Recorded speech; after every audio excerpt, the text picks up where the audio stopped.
Sovereignty today is usually based on, I just said it, recognition.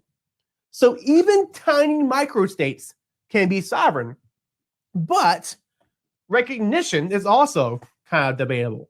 What does it mean to be recognized, and how do we determine who will or who won't be recognized internationally by the United Nations? I just showed you this already. These are called microstates.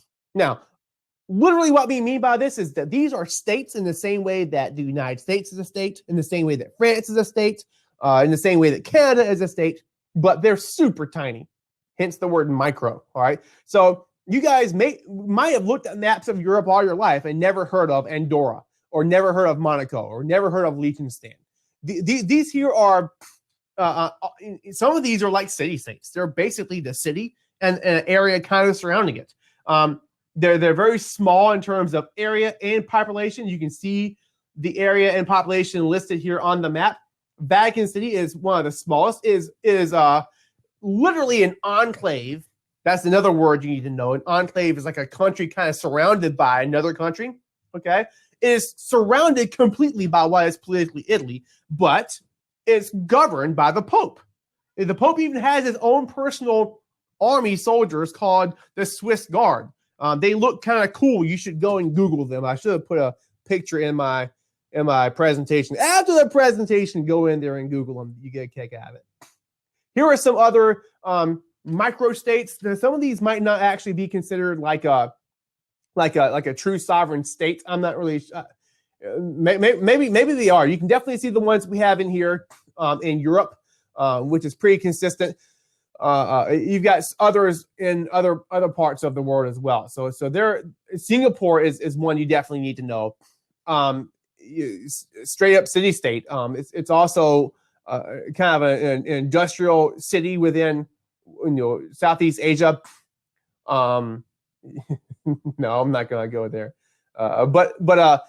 But yeah, so I would definitely know Singapore. I would definitely know the European examples, the Vatican City, and maybe a few of these others as well. Just a simple map that shows the extent of microstates. So to look back a little bit, I'll go back to look a little bit more at sovereignty and recognition.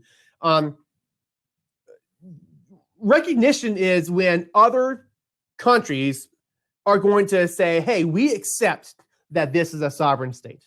Okay. So in other words, in order for Andorra to actually be something that is considered legitimate in the international world, other countries have to say, we recognize your existence as a sovereign state. Therefore, we're going to do business with you. We'll do trade with you. We'll do politics with you. All right. You may have heard. I don't think I've got this in here actually. I probably should. You may have heard recently, like within the last year or so, the Catalan people over in this section of Spain. I think well, you can't really see it here either, but kind of on the far eastern end of Spain.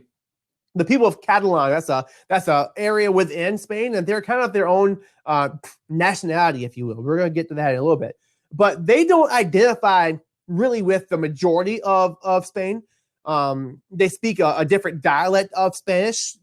They recently held a bid or a referendum that the Spanish considered to be illegal, where they elected themselves into independence. All right, I don't know if you heard about this in the news, but it was, like I said, about a year ago or so. And immediately, the Spanish are like, well, you guys are committing treason. This is not okay. You can't just vote yourself out of being part of our country. And the people of Catalan appealed to the world for support and for recognition, and no one gave it to them. We didn't support them or give it to them or say, hey, it's okay that you guys did this. We're not going to, nobody recognized them as their own nation. Now, this is one important thing about sovereignty that is, again, a little bit sometimes unclear. Nobody in the world usually is going to support a part of a country saying, hey, we don't want to be part of Spain, or we don't want to be part of Serbia. You remember last week we talked about Kosovo. You can't usually just hold a vote to become your own country, because if someone did it in Spain, what would stop Texas from holding a vote to become their own state and separate from the United States? right? And we don't want other countries coming in and saying, oh, we're going to recognize Texas as a sovereign nation, because then that's them spitting in our face, because Texas is part of our what? Defined territory. You see where I'm going with this? So the people of Catalan had no success at seceding from Spain because no one recognized them. And that's important. So you can't just decide, hey, I'm a country, we don't want to be part of Spain anymore. That didn't work out well for them.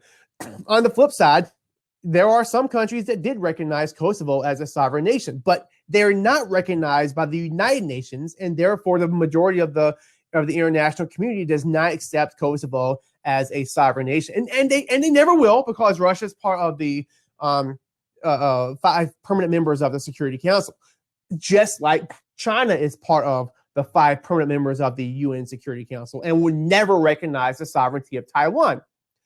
All right, so and we are going to be looking at supranationalism in January, so I'm not going to spend too much time talking about the Security Council right now. Just know that that's a big part of this. But what is Taiwan exactly? Here's the situation. Looking at a Unit 1 word, site and situation. The situation is the relative location of Taiwan is situated right here compared to or in relation to China. Taiwan actually is, they consider themselves to be China, right? Yes. In fact, they call themselves, the political title of this country is the Republic of China. Wow. Sometimes you'll see it written ROC, Republic of China. Okay. So how can these guys claim to be China? They're not, right? Check it out. Taiwan is an island on which, for all practical purposes, has been independent since 1950. All right. But here's the deal, y'all, is that the Chinese fought a civil war that ended in 1949, and the losers went to Taiwan. Now, here's the thing. The winners were the communists. We didn't want the communists in power in the United States. So initially, we didn't support the Communist People's Republic of China. So we accepted Taiwan as, the Republic of China, as the real China. But here's the thing: is that as time went on, tensions kind of reduced a little bit. The Cold War began to kind of wind down some. We needed to do trade, and China had a burgeoning manufacturing economy, and so we started to kind of say, hey, it would really benefit us to be able to be on good ties with the People's Republic. And so in order to do that, we had to recognize China, the People's Republic of China, all right? This China, we had to recognize them as the sovereign China, and not recognize outright Taiwan as a direct state. This is part of what we're going to call, I think I've got it in here, one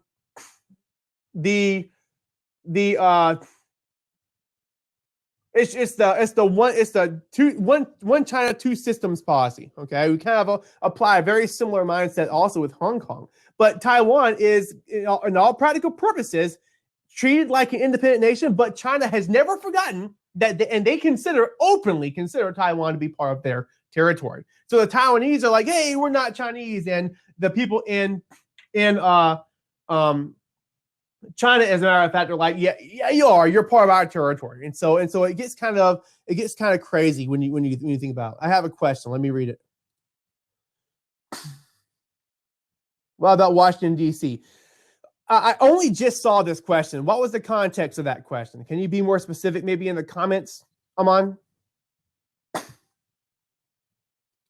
I'm not sure exactly. Oh, I think maybe you're talking about, is Washington, D.C. a microstate? And if that's what you're talking about, it's not in the city-state. No, because it's not a sovereign nation. That right there would be what would have to happen if Washington, D.C. was. Great. Sorry about the delay there. I didn't see the question until just now. I was in it. I was in it. The Trump, I'm probably going to mispronounce this, side call. All right. So when President Trump was president-elect, that means that he had just been elected into office, but he wasn't actually the president yet. He was about to replace Obama in January at his inauguration. He took a call from the Taiwan president, right, who is this lady, Tsai Ing-wen. I know I'm mispronouncing the mess out of that, But here's the thing, is that by him taking her call, and they talked for like 10 minutes, they congratulated each other on their political wins. This right here is Trump essentially going through the motions of having recognized Taiwan as a nation that they can call their leaders and have a discussion with. It's almost like a form of recognition of Taiwan as a sovereign state. No president had talked with the president or leader of Taiwan directly since 1979, which is when the U.S. started to accept the People's Republic of China as the predominant China. In order to, like I said, in order to do business with the People's Republic, they had to acknowledge that Taiwan was part of China as that one China, two systems kind of deal. All right, this one here is, it just happened, y'all. And the U.S. and China, we're kind of at odds, both politically and economically right now. If you follow the news, we're not really on friendly terms. People are always so dramatic, like, we're probably on the worst terms you've ever been on with Russia and with China. But I mean, truly, we're not really on great terms with them. And this here was kind of a slap in the face. Another thing that you want to know about this is that and President Trump did kind of reiterate on a video with, I believe it was Fox News. I mean, it's gotta be, where he talked a little bit about how he doesn't feel like he should be controlled by the Chinese leader in terms of who talks to, who he doesn't. But hang on, I lost my thought. The point I'm trying to make is that that's not something that leaders are going to do in order to not offend Beijing. All right.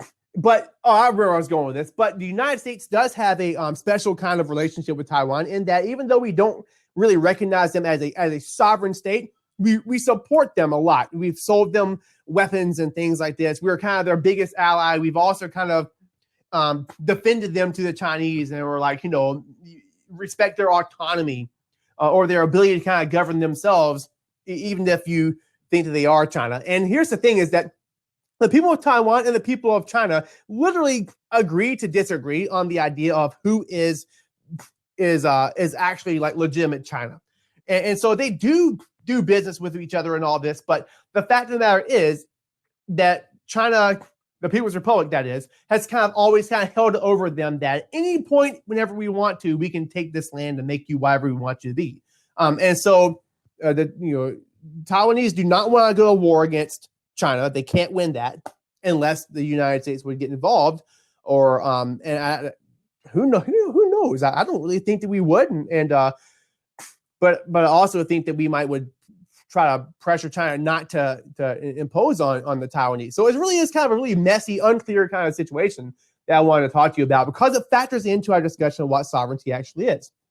Here's an example of what I'm talking about. The United States, this happened, I don't have the date on this article. We're talking like in the last week or so. US sales warship through Taiwan Strait amid tensions with China. Now, the Taiwan Strait is going to be this. Okay. We're looking geographically at the area around the South China Sea. I hope to spend more time looking at this in future videos, but the Chinese have claimed the entire South China Sea region, regardless of international law, regardless of other countries that have also laid claim. China says it's ours because we have a historical a legacy of having controlled and having influence over that area. And so they claim it straight up. And Taiwan is part of that. Taiwan also has counterclaims saying they own part of the South China Sea. Actually, they weirdly agree with China on that. It's just that instead of the People's Republic of China controlling it, they think that they control it because they think they're China. The point is that this here just happened. The Chinese military is will resolutely perform its defense duties and continue to take all necessary measures to safeguard our sovereignty and the regional peace and stability. They saw this somewhat as a threat by the United States in that area, and we're pretty pushy in that regard. By the way, these two ships came within 45 yards of one another. It came so close to crashing in the Strait of Taiwan. It's unbelievable. You should go back and Google that and look at it.